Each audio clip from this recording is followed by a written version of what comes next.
Good morning, everybody. Today we will be studying the one-pass assembler.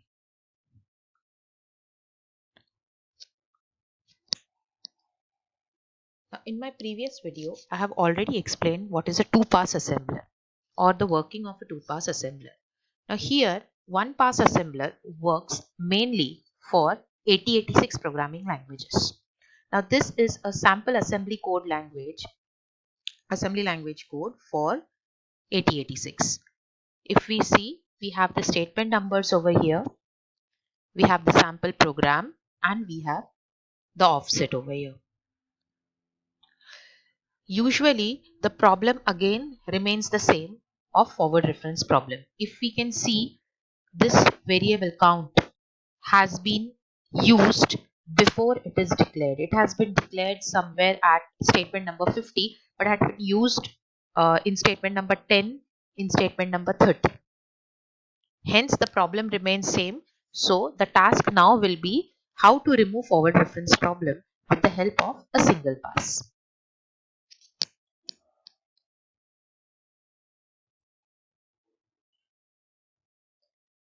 We again start with designing of the databases. Now here again we have a table MOT, but this time this is slightly different to what we had studied in our MOT of two-pass assembler.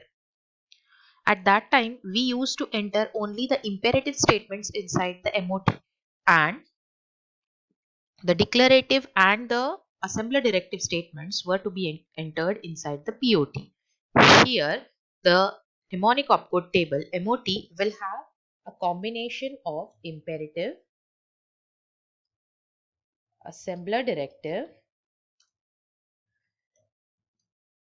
as well as declarative statements. In short, all the statements will be put inside the MOT only, with a slight modification now. Machine opcode is the binary opcode equivalent to any given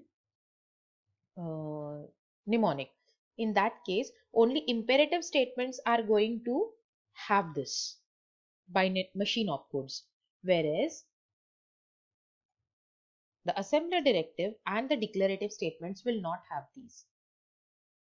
Similarly, if we talk regarding the routine ID, the imperative statements will have the routine IDs. Routine ID stands for the routines which need to be called, the internal routines which need to be called in case we encounter any imperative or the assembler directive statements. Now, in that case, the imperative, assembler directive, as well as declarative statements, all the three are going to have routine IDs because they will individually have routines which need to be triggered the moment you encounter these statements.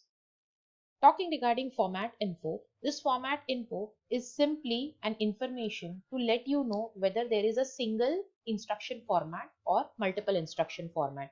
In that case, assembler directive and declarative statements will not have this. Now, example over here is, for example, we write down jump if not equal to. If I write down jump if not equal to, it is a imperative statement or jump statement which has only a single format. In this case, this will be represented as 00H.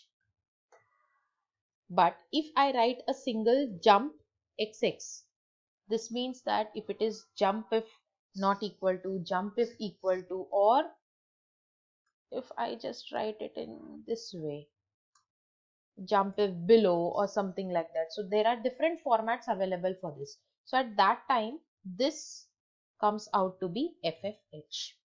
So accordingly, this information will be present only with the imperative statements and not with the others. This finishes our MOT. Let's coming back to the SR tab.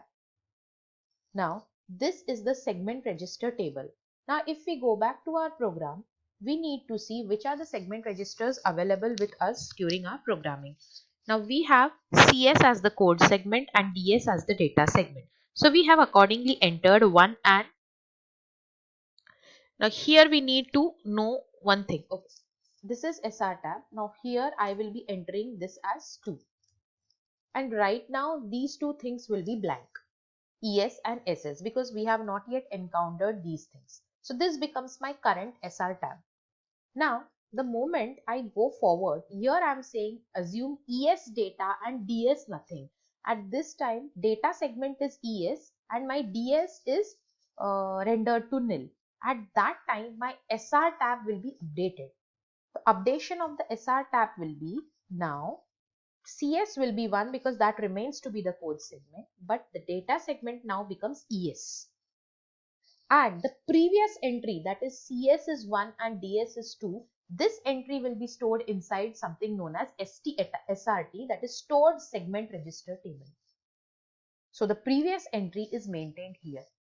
Now if we encounter one more statement somewhere around here where we can see that CS is code and SS is data, so again this entry will be stored inside the STSRT and a new SR tab will be created with CS as 1 and SS as 2.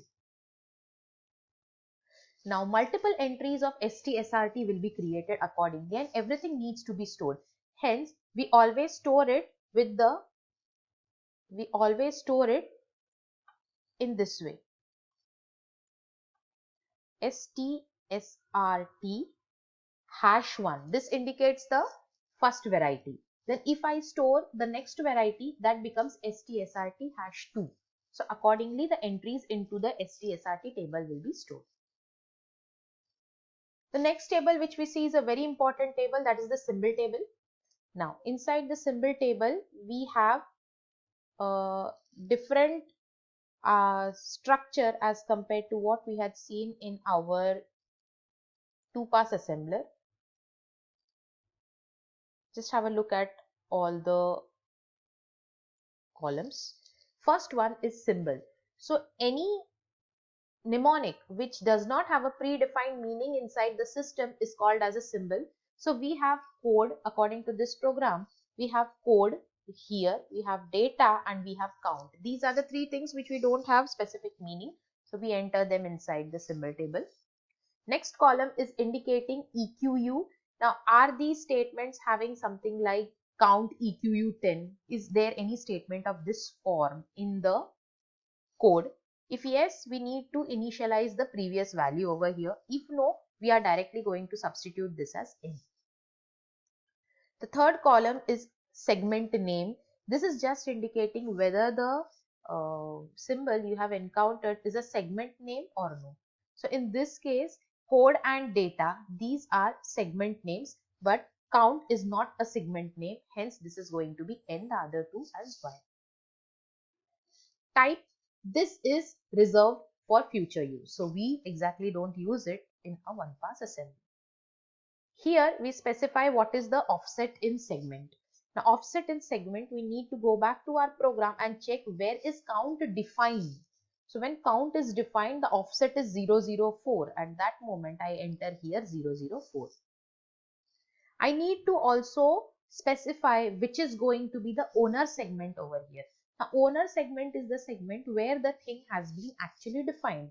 Now here if we say ES as data and DS as nothing, so that means I am defining count under the data segment. And if I am defining it under the data segment, which is the current data segment right now, it is ES. At that moment I refer back to my SR tab and I check out what is the segment number associated with ES and I make an entry over here.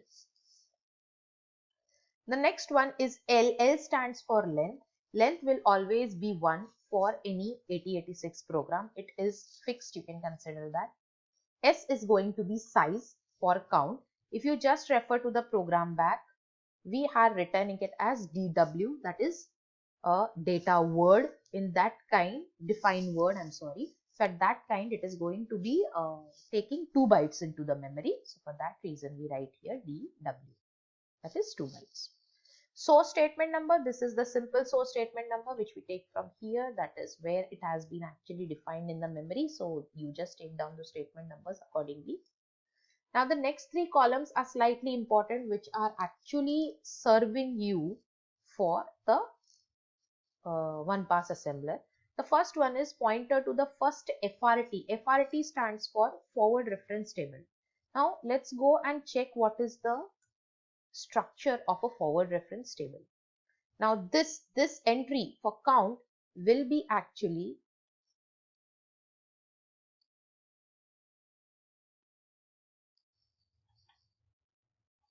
this entry will actually be pointing to this location. This entry for count will be actually pointing to this location.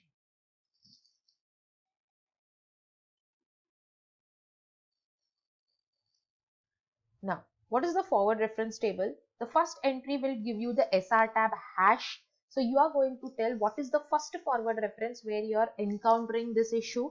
So the first forward reference which we are encountering the issue is here. So this is under SR tab 1 because at that time CS was the code and DS was the data. So we make an entry here as 1. Then we say at which instruction address are we going to face this issue. So instruction address is here 006, that is the offset. Later on we say usage code, it is going to be D for data, I for instructions, and so on and so forth. So for that reason we can keep D because this is actually a data which we are referring to. And we make an entry into the source statement number. So source statement number you directly get from here. This is the first forward reference which we are encountering. Let's go for the next one. The next one is entered inside SR tab hash 2 because we are making the next encounter in your ES data segment.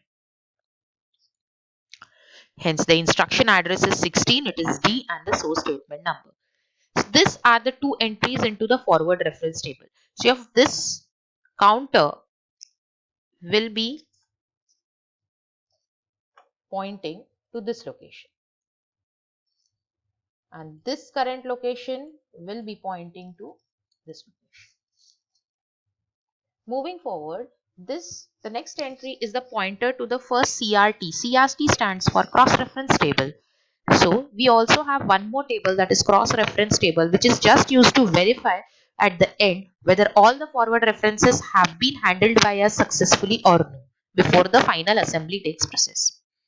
Now, the first CRT, this entry will be here. Let's say I'll make this one and this also this one, and this is pointer to the last CRT. So I'll be say, let's say, sorry, we say this to be this 2 and this entry will be here. It's the last CRT. So we are making references to two cross-reference entries such to verify that from the first to the last all the references have been handled or no. So cross-reference table is a very simple one. Here you are just going to have the first column as the reference and the second one is the source statement where all you are going to encounter this. So the first encounter is at 10, second encounter is at 30 and the last place where it has been declared is 50. So the cross-reference table will just cross-verify whether at these memory locations the forward reference has been successfully completed or no. This is how a one-pass assembler works. Thank you.